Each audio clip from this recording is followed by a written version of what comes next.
What poverty food is actually really delicious to you? Rice with a fried egg on top. Oatmeal. Very cheap, nutritious, dead simple to cook. Also has extremely long shelf life.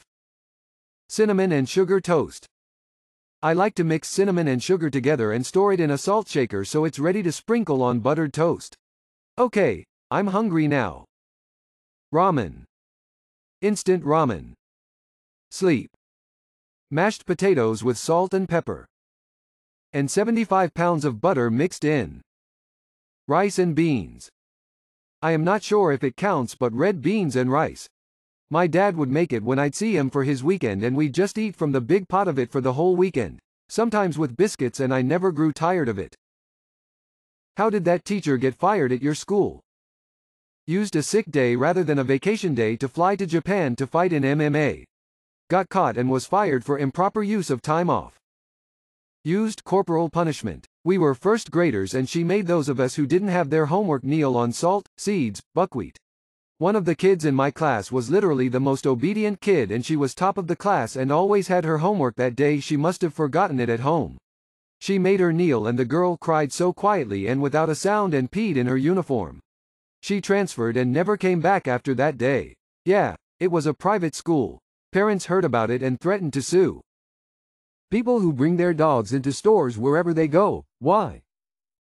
The problem is in the fact that an owner's perception and the actual state of their dog's behavior frequently diverge significantly. I swear so many of these emotional support animals are so scared and shaking that it's more like they have an emotional support human to keep them calm. I work for a high-end furniture store, and it always amazes me how many people will actually bring their dogs into the store as they browse. And it's always the same: my dog is so good they would never go to the bathroom on this $12K sofa. As the dog is pinching a loaf on a $5K loveseat that was someone else. I really blame the store's business for not enforcing or having rules against it, if they do. What will it take for it to stop mass shootings in America? I grew up in South Africa and went to some pretty crap schools filled with some of the dregs of society. We had underpaid teachers who didn't really care, etc. I was skateboard kid who was seen as a freak due to skating and liking metal and other music.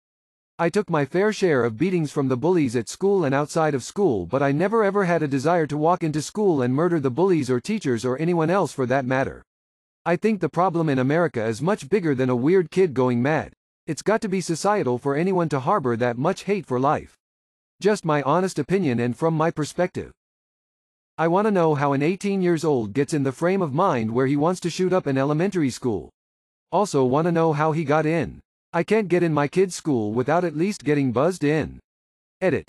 I see in the news this morning he shot his way in. Jesus. A complete culture change. What food trends are you ready to see disappear?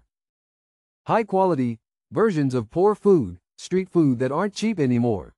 Generations of cooks accomplished the miracle of making cast-off ingredients delicious, and some asshole has to miss the point. Can we please get peanut butter in a tub similar to butter, low and wide, rather than tall and narrow?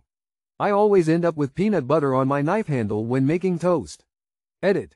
Sorry y'all, I should have said margarine, not butter. Online Google menus or pics taken from 2 years ago. Street food, but in a high-end setting and for 3-4 times the price. Fuck off.